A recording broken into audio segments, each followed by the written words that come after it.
जय श्री राम दोस्तों। मैं फिर से आपके लिए लेके आया हूँ भगवान श्री राम जी के चरित्र के बारे में आपको कुछ बताना चाहता हूँ। कल मैंने एक वीडियो अपलोड किया था और ये आज मेरा दूसरा वीडियो है। जैसा कि आप सभी जानते हैं, कल हमने चर्चा की थी गुरु के बारे में और साधु संत समाज के बारे में। कल हमने आपको बताया था कि जो साधुओं का समाज होता है वो अपने आप में एक चलता फिरता प्रयागराज होता है। क्या होता है भक्तों? प्रयागराज। अब इसी चर्चा को अपन आगे लेकर चलते हैं।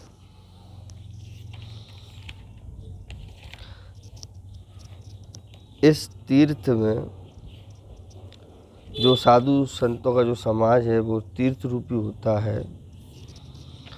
उस तीर्थ की अपन बात कर रहे हैं। इस तीर्थ में स्नान का फल तत्काल ऐसा देखने में आता है कि कौवे कोयल बन जाते हैं और बगुले हंस बन जाते हैं। यह सुनकर कोई आश्चर्य ना करे। ऐसे नहीं कि बस ऐसे ही लिखा है, पढ़ लिया, ऐसे ही। आश्चर्य नहीं करना चाहिए, ये सच है। क्योंकि सत्संग की महिमा किसी से छिपी नहीं है। बताओ, जो सच्चा व्यक्ति हो, जो सच्चा सही मन से सत्संग करता हो, उसको कभी आपने दुखी देखा है? नहीं ना। तो फिर बस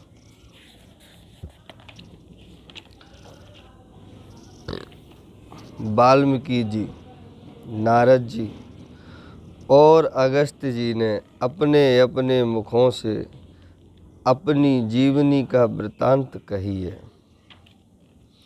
जल में रहने वाले, जमीन पर चलने वाले और आकाश में विचरने वाले नाना प्रकार के जड़ चेतन जीव इस जगत में हैं कि नहीं? जमीन पर चलने वाले भी कई सारे लोग हैं, आकाश में उड़ने वाले भी बहुत सारे लोग हैं और जल में रहने वाले भी कई जीव जंतु हैं। उनमें से जिसने जिस समय जहाँ भी जिस किसी यत्न से बुद्धि, कीर्ति, सद्गति, विभूति और भलाई पाई है, सो सब सत्संग का ही प्रभाव समझना चाहिए। क्या कह रहे हैं? बाबा तुलसीदास जी ने कहा है कि चाहे कोई भी हो, चाहे जल में रहने वाला हो, जमीन पर रहने वाला हो, आकाश में विचरने वाला हो,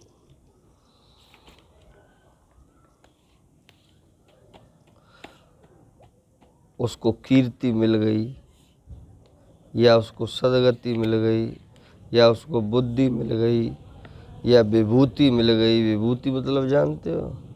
ऐश्वर्य।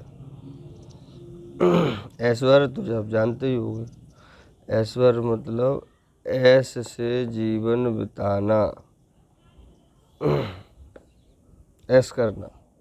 ऐसे जो लोग करते हैं उसको ऐश्वर्य कहते हैं। सब तरह से संपन्नता।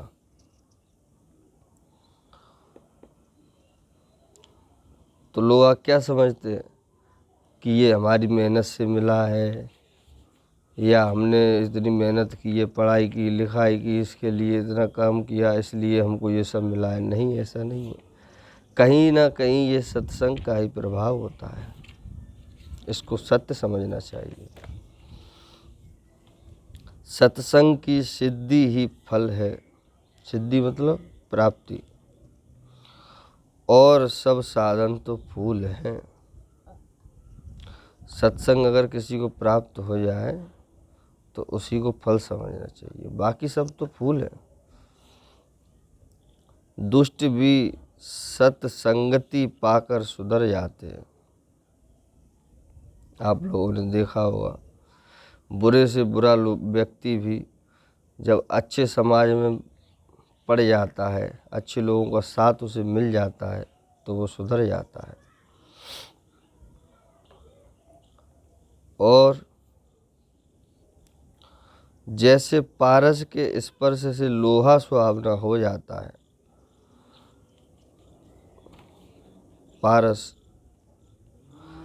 पारस एक मणि का नाम है। एक मणि थी, मैंने देखी तो नहीं है, लेकिन ऐसा सुनते हैं कि उस मणि को लोहे से स्पर्श कराते ही लोहा सोने में बदल जाता था। तो ये कह रहे हैं जैसे पारस के स्पर्श से लोहा सुहावना हो जाता है, किंतु देव योग से यदि कभी सज्जन कुसंगति में पड़ जाते हैं, कभी कभी ऐसा हो जाता है, हमेशा हर किसी के लिए एक जैसा नहीं रहता।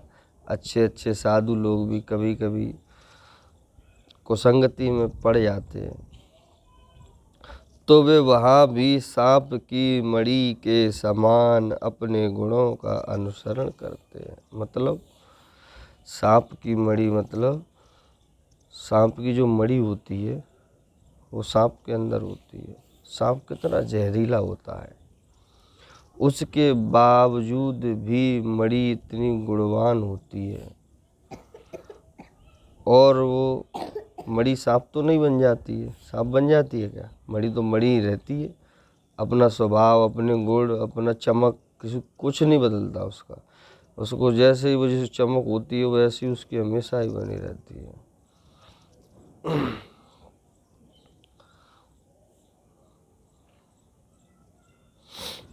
ब्रह्मा, विष्णु, शिव, कवि और पंडितों की वाणी भी संत महिमा का वर्णन करने में सकुचाती है।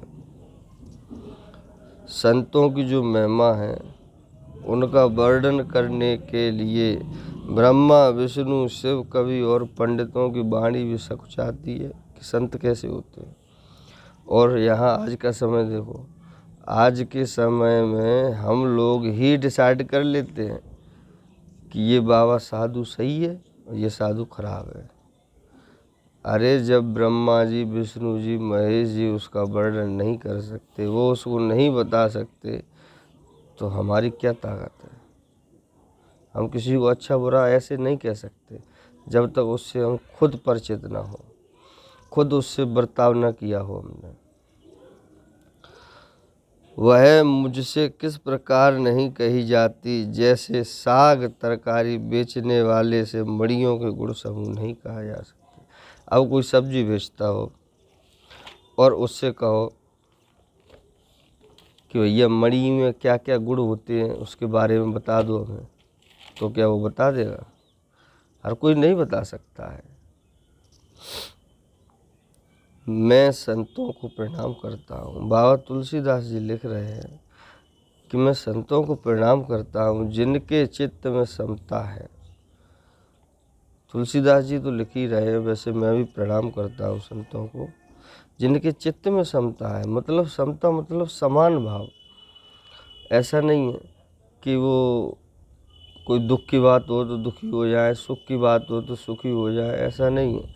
समान भाव होता है उनके अंदर, ना उनको दुख होता है ना सुख होता है। केवल बस वो तो परमात्मा के पूजन में, भजन में, सत्संग में ही सुखी रहते हैं।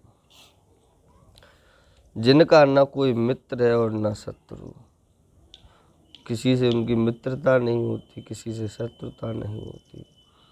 जैसे अंजलि में रखे हुए सुंदर फूल। अंजलि मतलब जैसे हाथों में रखे हुए सुंदर फूल होते हैं ना, ऐसे जिस हाथ ने फूलों को तोड़ा और जिसने उनको रखा, उन दोनों ही हाथों को समान रूप से सुगंधित करते हैं।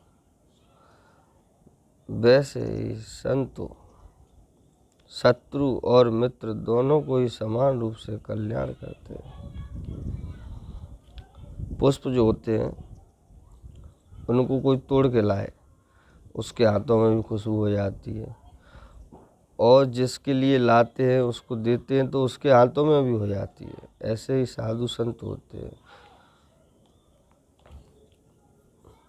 तो उनके पास शत्रु आए या मित्र आए या कोई भी आए, सबके लिए वो समान होते हैं। उनके लिए सब समान होते हैं, कोई भेदभाव नहीं होता है। संत सरल हृदय और जगत के हितकारी होते हैं। उनके ऐसे स्वभाव और स्नेह को जानकर मैं विनय करता हूँ। मेरी इस बाल विनय को सुनकर कृपा करके श्री राम जी के चरणों में मुझे प्रीति दें। यहाँ बाबा तुलसीदास जी कह रहे हैं कि संत जो सरल हृदय होते हैं, जगत के हितकारी होते हैं, उन्हें अपने सुख से कोई मतलब नहीं है, हमेशा जगत का ही हित करने के लिए सोचते हैं। उनके ऐसे स्वभाव और स्नेह को जानकर मैं विनय करता हूँ। विनय मतलब प्रार्थना, विनती। मेरी इस बाल विनय को सुनकर, बाल विनय अर्थात अपने आप को छोटा समझना, बालक समझना और विनती करना, उसको कहते हैं बाल विनय। कृपा करके श्री राम जी के चरणों में मुझे प्रीति दे। राम जी से कहें कि वो मुझे अपने चरणों में स्थान दें। कौन कहे? संत लोग। मैं संत लोगों से ऐसी विनती करता हूँ, बाबा तुलसीदास जी कह रहे हैं। बोलिए श्री रामचंद्र भगवान की जय।